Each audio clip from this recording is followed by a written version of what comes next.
Hi friends, എല്ലാവർക്കും എൻ്റെ പുതിയ വീഡിയോയിലേക്ക് സ്വാഗതം. ഇന്ന് ഞാനൊരു മാമ്പഴ പുളിശ്ശേരി ആയിട്ടാണ് കേട്ടോ വന്നിരിക്കുന്നത്. സാധാരണ നമ്മൾ പലതരത്തിലും മാമ്പഴ കൂട്ടാൻ ഉണ്ടാക്കാറുണ്ട് അല്ലേ, മാമ്പഴ പുളിശ്ശേരി ഉണ്ടാക്കാറുണ്ട്. അതിൽ നിന്നും വ്യത്യസ്തമായ രീതിയിൽ വളരെ ടേസ്റ്റിയായ ഒരു മാമ്പഴ കൂട്ടാനാണ് കേട്ടോ ഉണ്ടാക്കിയിരിക്കുന്നത്. ചിലർ മാമ്പഴ കൂട്ടാൻ എന്ന് പറയും, ചിലർ മാമ്പഴ പുളിശ്ശേരി എന്നൊക്കെ പറയും. ഇങ്ങനെയുള്ള മാമ്പഴം വേണം കേട്ടോ ഇങ്ങനെ മാമ്പഴ കൂട്ടാൻ ഉണ്ടാക്കാനായിട്ട്. നല്ല നാട്ടുമാങ്ങ എന്ന് പറയും. നല്ല മണവും നല്ല രുചിയാണ് കേട്ടോ.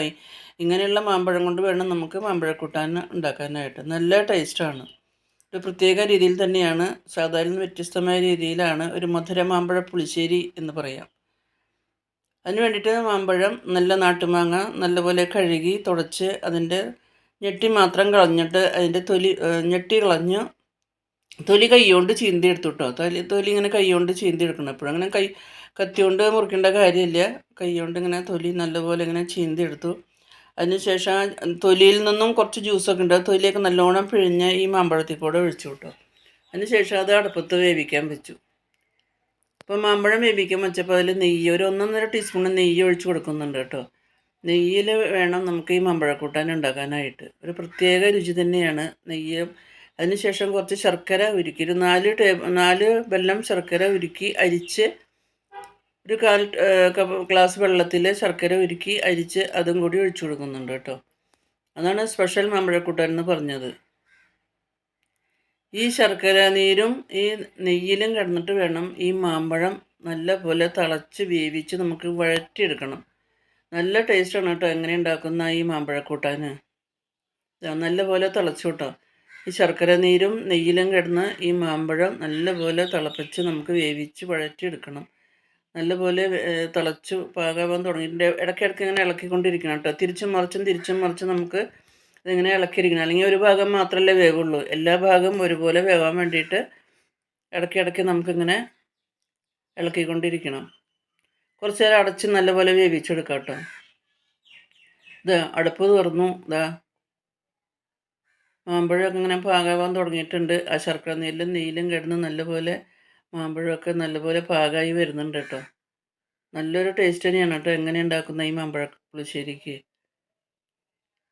നല്ലപോലെ ഇളക്കി തിരിച്ചും മറിച്ചും എല്ലാ ഭാഗം ഒരുപോലെ വേവാൻ വേണ്ടിയിട്ട് തിരിച്ചും മറിച്ചും നമുക്കിങ്ങനെ വേവിച്ചെടുക്കണം. അപ്പോൾ അതിന് വേണ്ടിയിട്ട് ഒരു അരപ്പ് തയ്യാറാക്കണം. അരപ്പ് തയ്യാറാക്കാനായിട്ട് കുറച്ച് തേങ്ങ വേണം. ഒരു 4 ടേബിൾ സ്പൂൺ തേങ്ങ എടുത്തിട്ടുണ്ട്. തേങ്ങ ചിരകിയത് എടുത്തിട്ടുണ്ട്. അതൊരു ചെറിയ മിക്സിയുടെ ജാറിലേക്ക് ഇട്ട് കൊടുത്തു കേട്ടോ. ആ തേങ്ങ ചിരകിയതിൽ കൂടെ നമുക്ക് കുറച്ച് മസാലപ്പൊടികൾ ചേർക്കണം. ഒരു 1/2 ടീസ്പൂണ് മഞ്ഞൾപ്പൊടിയാണ് ചേർത്ത് കൊടുക്കുന്നത് കേട്ടോ. ഇതേവരെ കറിയിൽ മഞ്ഞൾപ്പൊടിയൊന്നും ചേർത്തിട്ടില്ല. അപ്പോൾ ഈ അരപ്പിൻ്റെ കൂടെയാണ് മഞ്ഞൾപ്പൊടി ചേർക്കുന്നത്. അപ്പോൾ തേങ്ങയുടെ കൂടെ ഒരു 1/2 ടീസ്പൂണ് മഞ്ഞൾപ്പൊടി ഇട്ട് കൊടുത്തു. അതിനുശേഷം ഒരു 1/2 ടീസ്പൂണ് വെളുത്ത കുരുമുളക് പൊടിയാണ് ചേർക്കുന്നത്. 1/2 ടീസ്പൂണ് വെളുത്ത കുരുമുളക് പൊടി. അതിനുശേഷം 1/2 ടീസ്പൂണ് കാശ്മീരി മുളക് പൊടിയും കൂടി ചേർത്ത് കൊടുക്കുന്നുണ്ട്.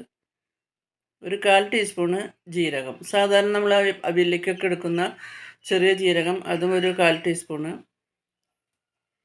അരയ്ക്കാനായിട്ട് മോരാണ് കേട്ടോ ഉപയോഗിക്കുന്നത്. ഇപ്പോൾ മോരോ തൈരോ എന്താണെന്ന് വെച്ചാൽ അത് ഒഴിച്ചു കൊടുക്കാം. ഞാനിപ്പോൾ മോരാണ് ഉപയോഗിക്കുന്നത്. മോരൊഴിച്ച് നല്ല പോലെ ഈ തേങ്ങ നമുക്ക് നല്ല പേസ്റ്റ് രൂപത്തിൽ നമുക്കിങ്ങനെ അരച്ചെടുക്കണം. അത് അരച്ച് വന്നപ്പോഴേക്കും മാമ്പഴമൊക്കെ നല്ല പോലെ വെന്ത് പാകാവാൻ തുടങ്ങിയിട്ടുണ്ട്. അതിൻ്റെ കളറൊക്കെ കണ്ടു. ഈ മാമ്പഴം കഴിക്കാനായിട്ട് നല്ല രസമാണ് കേട്ടോ. നല്ല തേൻ തുള്ളി മധുരം എന്നൊക്കെ പറയില്ലേ, അതുമാതിരിയുള്ള മധുരമാണ് ഈ മാമ്പഴത്തിന് ഇങ്ങനെ കഴിക്കാനായിട്ട്. ഇടയ്ക്കിടയ്ക്ക് ഇങ്ങനെ ഇളക്കിക്കൊണ്ടിരിക്കുകയാണ് എല്ലാ ഭാഗവും ഒരുപോലെ വേവാൻ വേണ്ടിയിട്ട്.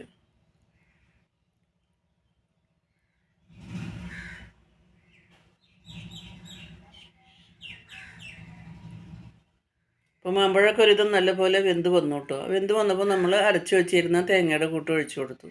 തേങ്ങയും ജീരകം, മഞ്ഞൾപ്പൊടി, മുളക് പൊടി, കുരുമുളക് പൊടിയൊക്കെ ചേർത്തിട്ടുണ്ടായിരുന്നല്ലോ. ആ അരപ്പ് നമ്മൾ ചേർത്ത് കൊടുത്തു. അരപ്പും കൂടി ചേർത്ത് നമുക്ക് നല്ലപോലെ ഒന്ന് ഇളക്കി ആ അരപ്പും കൂടി ഒന്ന് വേവിച്ചെടുക്കണം. അപ്പോൾ അരപ്പിലും കൂടി കിടന്ന് ഈ മാങ്ങ നല്ലപോലെ വേകുമ്പോൾ ഒരു പ്രത്യേക രുചി തന്നെയാണ്. നല്ലപോലെ ഇളക്കി കൊടുക്കാം കേട്ടോ. അപ്പോൾ ഈ അരപ്പും ശർക്കരയും നെയ്യും എല്ലാം കൂടി നല്ലൊരു ടേസ്റ്റ് തന്നെയാണ്. നല്ലപോലെ ഇളക്കി നമുക്ക് ഈ അരപ്പ് ഒന്ന് വേവിച്ചെടുക്കണം.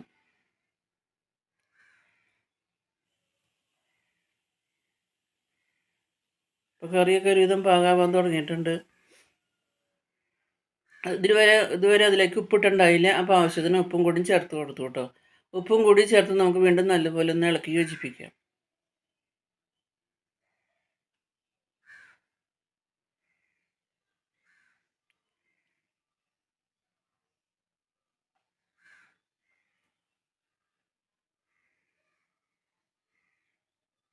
ഉപ്പും കൂടി ഇളക്കി നല്ലപോലെ യോജിപ്പിച്ചതിന് ശേഷം നമുക്കതിലേക്ക് കുറച്ച് മോരൊഴിച്ച് കൊടുക്കണം. ഇതാ കറിയൊക്കെ നല്ലപോലെ വറ്റി പാകമായി കേട്ടോ.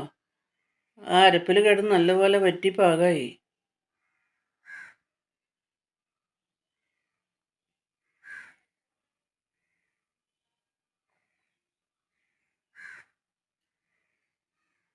നല്ലപോലെ വറ്റി പാകമായി വന്നപ്പോൾ അതിലേക്ക് 1 കപ്പ് മോരും കൂടി ഒഴിച്ച് കൊടുക്കുന്നുണ്ട് കേട്ടോ.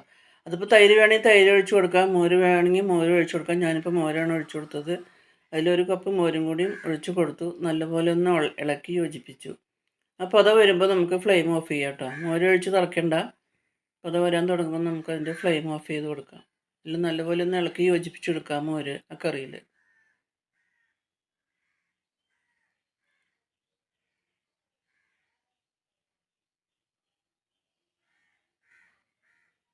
അപ്പോൾ അത് വരാൻ തുടങ്ങിയപ്പോൾ ഫ്ലെയിം ഓഫ് ചെയ്തു കേട്ടോ. ഇനി നമുക്ക് കടുകും മുളകും കരിവേപ്പിലയൊക്കെ വറുത്തിടണം. കടുകും മുളകും കരിവേപ്പിലയൊക്കെ നമുക്ക് നെയ്യിൽ വറുത്തിടണം കേട്ടോ. അതാണ് ഒരു പ്രത്യേക രുചി. അതിനുവേണ്ടി ഒരു ഫ്രൈ പാൻ അടുപ്പത്ത് വെച്ചു. അത് ചൂടായപ്പോൾ അതിലേക്ക് ഒരു 1.5 ടീസ്പൂൺ നെയ്യാണ് ഒഴിച്ചു കൊടുക്കുന്നത് കേട്ടോ. നെയ്യിൽ വറുത്തിടണം കറി. അപ്പോൾ നെയ്യ് ചൂടായപ്പോൾ അതിലേക്ക് കടുകും മുളകും കരിവേപ്പിലയൊക്കെ ഇട്ട് പൊട്ടിക്കുക. നെയ്യ് നല്ലപോലെ ചൂടായപ്പോൾ അതിലേക്ക് 1 സ്പൂണ് കടുക് ഇട്ട് കൊടുത്തു. കടുക് പൊട്ടാൻ തുടങ്ങിയപ്പോൾ ഒരു 1/4 ടീസ്പൂണ് ഉലുവയും കൂടി ചേർത്ത് കൊടുത്തു. ഉലുവയും കടുകും നല്ലപോലെ പൊട്ടി വന്നപ്പോൾ ഫ്ലെയിം ഓഫ് ചെയ്തു കേട്ടോ. അതിനുശേഷം അതിലേക്ക് 2-3 വറ്റൽമുളക് പൊട്ടിച്ചതും കറിവേപ്പിലയും കൂടി ചേർത്ത് കറിയിലേക്ക് ഒഴിച്ചു. അപ്പോൾ നല്ലൊരു ടേസ്റ്റി മധുരമാമ്പഴ പുളിശ്ശേരി തന്നെയാണ് കേട്ടോ ഞാൻ ഉണ്ടാക്കിയത്. ഈ മധുരമാമ്പഴ പുളിശ്ശേരി സ്പെഷ്യലാക്കി ഉണ്ടാക്കിയ മധുരമാമ്പഴ പുളിശ്ശേരി എല്ലാവർക്കും ഇഷ്ടമായെന്ന് വിചാരിക്കുന്നു. ഇഷ്ടമായാൽ ലൈക്ക് ചെയ്യാനും ഷെയർ ചെയ്യാനും കമൻറ്റ്സ് ചെയ്യാനൊന്നും മറക്കരുത്. ആദ്യമായിട്ട് കാണുന്നവരാണെങ്കിൽ ഒന്ന് സബ്സ്ക്രൈബ് ചെയ്ത് സപ്പോർട്ട് ചെയ്യാനും മറക്കരുത് കേട്ടോ. അപ്പോൾ നിങ്ങളൊക്കെ ഇങ്ങനെ ഒരു മധുരമാമ്പഴ പുളിശ്ശേരി ഉണ്ടാക്കിക്കോളൂ. നല്ല ടേസ്റ്റാണ് ഊണ് കഴിക്കാനായിട്ട്.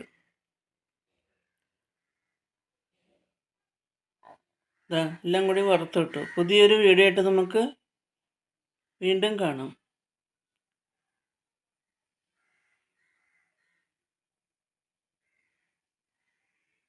Thank you for watching.